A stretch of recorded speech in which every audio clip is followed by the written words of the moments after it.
We have a new update we can report on the Boston Marathon bombing case. Several officials familiar with the initial interrogation of Johar Tsarnaev in the hospital, which we were just talking about, describe him as cooperative.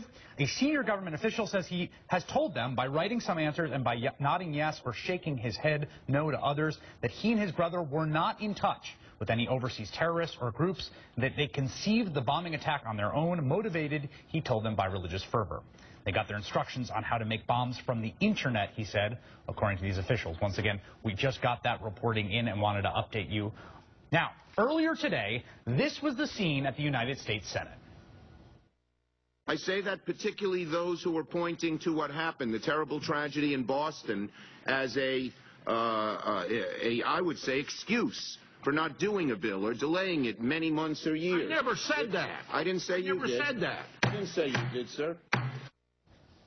That was today's Senate hearing on immigration reform bill, in which some Republican senators did in fact suggest the bill be seen through the prism of the Boston Marathon bombings. Senator Chuck Grassley of Iowa among them. Today, Republican Congressman and former vice presidential candidate Paul Ryan and Democratic Congressman Luis Gutierrez campaigned in Chicago for immigration reform. And Ryan told reporters the Boston Marathon bombings should not slow reform. I would say for the sake of our national security, we want to modernize our immigration laws. We do not know how to even track people who overstay their visas. If anything, I would say this is an argument for modernizing our immigration laws. Joining me from Washington, Gabby Pacheco, immigration rights leader who testified at today's hearing. And here at the table, Congressman Steve Cohen, Democrat from Tennessee. It's great to have you back here, Congressman. Gabby, I want to begin with you. You gave some very moving testimony today before the committee. I guess my first question to you is, what was the atmosphere in that room like? What sense did you get of what effect last week's events have had on the conversation? And as an activist who's been working on this forever, is there some part of you that is dreading that what you have worked on for so long may possibly be endangered by what happened last week? Actually, I think a lot of us were holding our breath and trying to see what was happening. First, we were praying and making sure that people were okay. But secondly, that they try to correlate this with immigration. Unfortunately, they've started, but we're in a different time. We're a different world. And I think that the paradigm has shifted on immigrants and immigration in the country.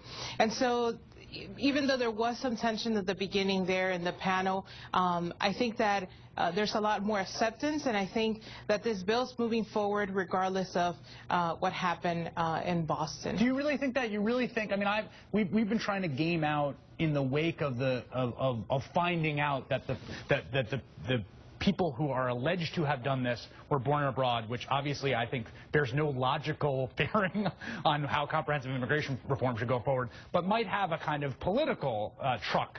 And you really came away from the hearing today reassured that it is on track?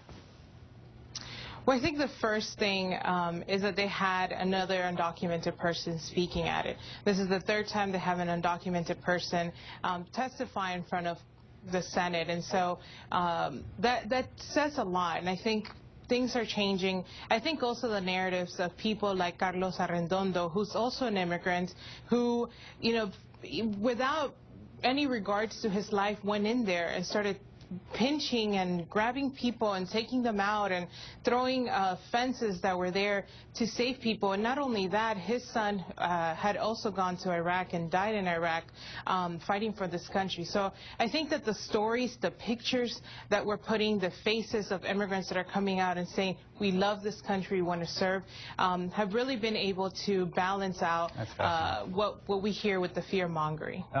Congressman, you understand the politics here. We're seeing now there's been a group working on trying to get to a bipartisan place in the House to match the Gang of Eight on the Senate. We saw Gutierrez and Paul Ryan today. What are you hearing from your colleagues about the direction of this, and what effect, if any, do you think last week has? I think that we have a Gang of Eight in the House, too. And I think they've been doing a lot of very intense work, and I think they're going to have a bill soon. The issue is whether Speaker Boehner will take their bill as a whole or whether he'll break it up into parts and let Mike McCall have part of it in Homeland Security and then let Goodlatte have part of it in Judiciary, in which case it may go in.